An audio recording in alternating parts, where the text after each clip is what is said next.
All Oh, right, since we're guys. live. Okay. So, um, Hello. I guess I'll go first.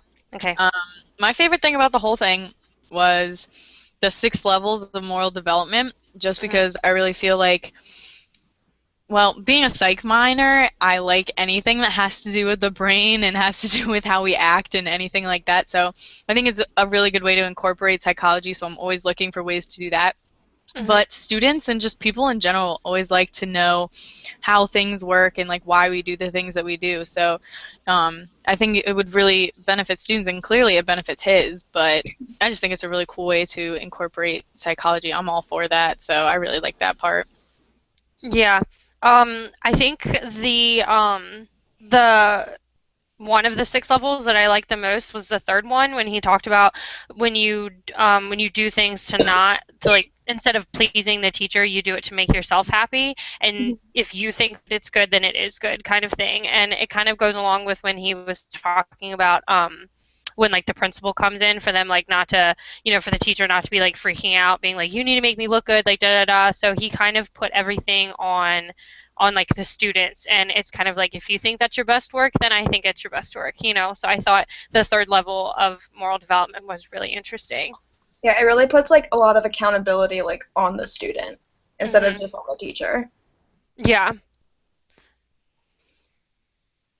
And I think the thing that stood out for me the most was when he talked about where was that kid from with like the really long blonde hair? Is he from like he He was was from from like like country. California or something. Yeah. And that whole story like really hit home for me just because I'm always worried that like what if, I'm not able to like portray like, myself into these students and like how am I going to be able to be a good teacher and like all this kinds of stuff. But I think that student like coming back and telling Rafe like I cut my hair and gave it to this girl with cancer just because like I think that's what you instilled in me. Like I think that's more than a teacher could ever want to accomplish. So I think that's the thing that stood out for me the most was that. I think that stood out for me was the role model thing. Like he said, everything you expect them to do, you need to do yourself. So like some Mhm. teachers like dismiss that like you need to do that because I said so, but like no, you need to do that because that's what a decent human being would do. Like Yeah. that's what's important.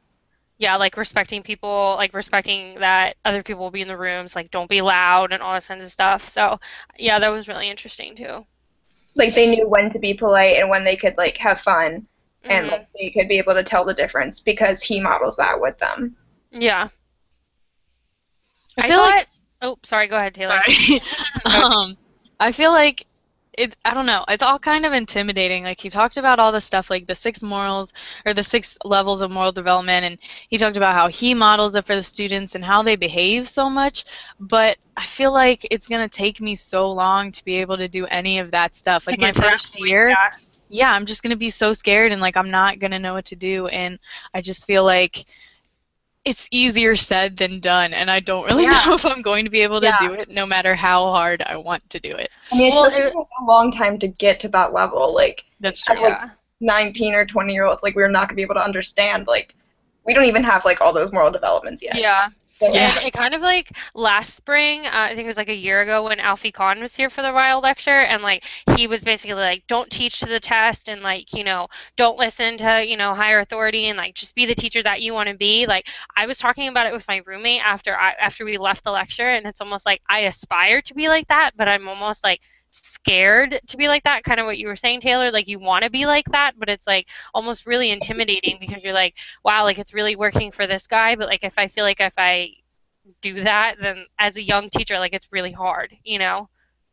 and he said like you have to like ask for forgiveness instead of ask for permission. Yeah. That's like already scary if like as a new teacher, like you don't have that kind of safety net yet. Mhm. Yeah. I agree. I thought that was pretty cool. Ask for forgiveness. That I don't know. It's just an interesting way of looking at it. Mhm.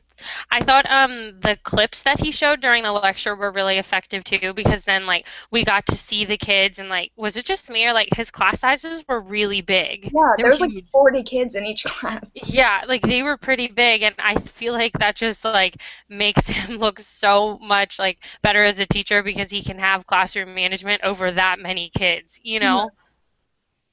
So that was pretty interesting. I think my favorite clip was the second one, when the kids were reading Huck Finn and they started like crying and stuff because it's just so amazing to me. Like if somebody, even one of my professors would be like, "Okay, I want you to read this book," I'd be like, I'm not a big Shakespeare person, but just the fact that he can instill in them like, this is like old English and like you should learn it and like they find it really interesting and like they're sad when it's over, like that was just amazing to me. And like he said, you could incorporate yourself in it more. And I was talking to one of my other professors about that, and like she said, like there's state standard like books you might have to read, but like just get through those if you want to do something different. So you can do that like after, like so you Yeah. have to keep, like moving. I Yeah. mean, yeah, like I thought that was pretty cool how he was talking about that, and then he talked about how he just kind of went through everything and like did what he needed to do and just got it out of the way so he could do other stuff. But I feel like it's going to be really intimidating for us at first, but I still think it's really cool that he does that. And he talked about um, do what you love with your students, and I think that they cried because it's something that he felt so passionate about. Like I've Hmm. cried while reading books before, Oh but yeah. so like if Yeah. I pick something that I'm going to react to, then my students are going to react to it too. So you just have to pick something that um, that you're emotional about enough about, and then they'll follow along right afterwards. And Hmm. he like doesn't like tiptoe around sensitive subjects. Like they need to learn that, so he teaches it to them. Yeah. Yeah. I thought it was really interesting when he was doing his interview with the lady from the Today Show, and she was just like very blunt and asked him like how much money he made and everything, and she said it, and he was like, and she basically was like, "You've been teaching for 35 years, like you could, move up and be like a principal." And I thought it like really spoke volume of him, like and his personality when he was like, "I don't care how much money I make, like I wouldn't be doing what I loved if I wasn't in the classroom," and just the fact that like he knows that he could be making more money, but yet he still like stays with these kids and like takes them on like over the country field trips, so it's like across the country and pays it with it out of pocket. Like that really, I hope to like love my job that much. So, Yeah, I thought that was kind of cool. It kind of sparked my thought process about the whole how much we get paid thing, because it's like we mhm, do a lot of work, but and we should be compensated for how much work that we do, but at I the agree. same time, if every teacher got paid like a professional football player, a lot of people would want to be teachers, and that's probably not the Not best thing. good. Yeah. Yeah. Like you would have Yeah. people who aren't supposed to be teachers being teachers just so they could get Just for paid. the So money. on like Yeah. one hand, it's great because like we can really weed out the people who really want to do this, but on the Mhm. other hand, it's like I kind of need more money than this to survive. Mhm. So Yeah. it's Yeah, interesting I to think agree. about. I agree. What did you guys think about that? How at the beginning of the year he made the students pay rent when they sat at their desks and Oh my God, that everything. was so It cool. was awesome. Like I feel like that was a great way for them. Like not only was it teaching them about math, but it was also teaching them how to like save money. And like that girl or that guy that was in college. When Rafe sent him a check for like $300, and she was like, "No, like I'm fine. Like you taught me how to manage money, and I'm okay." That was awesome. And like he said, like even if your school doesn't like allow like that, and they have like the like whatever money, then you can use it in your classroom, but you can use it for what you want. Like you don't Hmm. have to do like the behavior thing like they would like introduce in your school, but you could do like you could have it so they would make money doing their jobs. Yeah. So like use both while getting like under the radar, I guess. Hmm. Yeah. At the very beginning when he was like describing his school, like I just got really intimidated because like he was talking about how there was like a 16-inch fence like locked in every single corner and like how like every single person like is below the poverty level and like it's not safe to drink the water and stuff, and like it made me kind of like step back and like I asked myself like if I got offered a job like in that area, like would I want to do it. Hmm. It's not just kind of like, I mean, like that's a big deal. Yeah, I think it was Mr. Pope, the social studies methods teacher. I Mhm. think he was the one that we were talking about the way that schools look, and he said that if your school looks like a prison, your students are going to feel like prisoners. Yeah, So, I and it's going bet. to affect like everything that they do and everything that you know, like their mentality, just everything about them. If you go to Mhm. school that looks like a prison, you're gonna act like a prisoner. It's just like Yeah. it gets inside of your head. And he said that only 32% of those students graduate from high school, and that Yeah. just that's insane. That's a really low number compared to my high school that was Yeah. like 97%. Like that's insane. Yeah. But it also again speaks of how great of a teacher he is because those kids, even though their school looks like a prison, like they break into the school so they can be there. You know what I'm saying? Like they love being there. So it's just like he makes the environment like totally opposite from what it looks, you know? He like really creates like this safe haven like Yeah, environment for definitely. them. And like I feel like Definitely. that's important like for anyone like even if you can't like even if their home life isn't bad and we can't like Mhm. completely see how much of a difference we're making like but because of like they're well off or whatever. But like Yeah. the classroom can still be like that kind of community and Mhm. like be like really close and want to be there. Yeah. I feel like at some point I want to be in a school like that, but I don't think that I'd want to do it right away, like within the first, I don't know, like 5 years or so, just Mhm. because then, I'm going to be focusing on like making my lesson plans, getting everything together, just focusing on Yeah. actually like being on my own and being a teacher. Yeah. And I feel like once I have that down, I'd be able to focus better on, the actual students and like Right. being able to help them more in the way that he helps them in a school like Yeah. that, as opposed to like all adding more stress in my first 5 years. I don't Yeah. know if I'd be able to do that. Yeah. Because I feel like you're, as a beginning teacher, you're not only, trying to get all of your lesson plans together and like make sure you're like following exactly what you have to teach. And I feel like if you were to teach in like this school, like straight out of college, like it'd be really intimidating. But I think it's good experience for every teacher to be able to teach in like a low income school like this, like a Title I school, just because like those kids need education just as much as the kids who don't live in those kind of areas. So I think it really like speaks volume of a teacher if they're able to teach like in this kind of area and make their kids want to learn. Like those kinds of kids like really need someone to like guide them Hmm. like that. Like they don't have anything like that. So it's like Yeah. important just to even if like you weren't like Rafe himself, like just to be some kind of role model. Like even if you didn't Yeah. have them like in your classroom. Hmm. Yeah, I think that's something that I had to try and like wrap my head around. Like, I don't have to be exactly like him. Like, I don't have to do everything that he does to be as good of a teacher as he is. Like, I can, kind of take what he says and, as he Hmm. said, like, make it your own. Like, don't be me. Just like take what I'm saying and do your own thing with it. But that's kind of hard for me to wrap my head around. Like, Yeah. I feel like he's got this method and it's like I should take it and just I do know. that. So it's kind of hard for me to wrap my head around the fact that I should just kind Yeah. of like take it and then make it my own. Hmm. I feel like, yeah, just kind of like listening to other people and then just kind of, putting it into your own personality and then just kind of going from there. But it's a hard thing to do because when I look at him, I'm like, oh, I want to be exactly like you.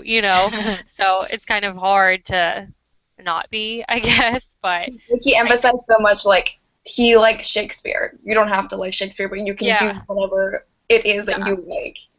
yeah. That was pretty interesting too. So I overall like I thought the lecture was really interesting. He was like I liked at the very beginning when he was like I may offend some people, like I'm very upfront and everything, but like I admire that kind of person. Hmm. So I thought the lecture was really, really, really good and informative. Like it wasn't even like about him like, oh, don't even listen to the rules. It's just like do what's best for your students. Yeah, definitely. Yeah, I liked it. I liked it. It was kind of longer as far as the Riall lectures go, but I really felt like it went by fast, which is Yeah. I critical felt for like it me because I get flew bored. by. Yeah. Yeah, Yeah. and like I said like I posted on Facebook saying like my little sister came with me. She's 12. She didn't touch her phone the entire time. Yeah, I remember So you telling me. she like Yeah. that's how good he was at this. Is she didn't Yeah. touch her phone the entire time. And it was funny because she was like, there was a 20-year-old college student in front of me and she was texting the whole time. So Wow. and she was like, yeah, see, I'm better than this college student. I didn't touch my phone the whole time. And I was like, okay, but I still That's so thought funny. it was interesting that even she was completely focused about it. And she's Yeah. thinking about being a teacher. She wants to be a science teacher, which is really awesome. So I'm glad Wow. she. Good for her. Good for her.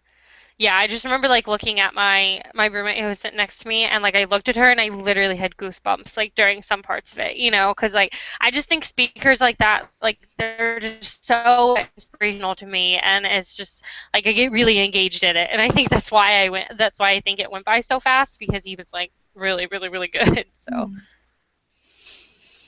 Well, anything all else? right. I don't think so. I think we're Trying all to look good. and see. If there's, I know. We pretty much covered everything that I had down. The only thing that I Yeah. would add extra was he talked about relevance and like explaining to them why something was important. Mhm. So, like when they would do money or when they would do fractions or when they would do anything like reading or anything, he would explain to them why they needed to know it and Why it why was it was important. important for them later in life. And I think that's critical because I remember sitting in calculus and like, when am I going to use this? And our professor, he had answers for some of it, but not for a lot of it. And it Yeah. made a difference because like if students feel like they're not going to use it, they're not going to take the time to learn it. Mhm. And all of the stuff that they're learning in well, I would say most of the stuff they're learning in elementary school Yeah. is so critical for them later on in life. They just don't realize it, so they don't take the time to learn it. Like I don't remember stuff in elementary school because no one told me that it was going to be this important. Yeah. Yeah. I mean, even like I've taken classes in college, that I'm just like, when am I ever going to use this in my future career? So I think it's very important that he, emphasizes, no, like you're going to use Shakespeare later in your life because this. So it was really good. I liked it. I guess like my last thing is like him saying like teaching is so much more than just like the standards. Like you're teaching a child how to be a person, like how to That be yeah, that was a big too. decent human being, like successful in life. Mhm. Yeah, I really liked that part because it's like we teach them everything that they're going to need to know on paper and to get through that test, but like how are they going to know how to interact with each other and Mhm. be a good friend and be a good person and be a good member of society? Like Yeah. I feel like it's just too often overlooked. Mhm. Yeah, I agree. Well, that's all Well, I have in my yeah, notes. We we covered pretty pretty much much everything. covered everything. I think we had a good discussion. That's pretty good. Anybody else? No? I think so. All right. Well, then This was fun. all right. Good job, guys. Okay.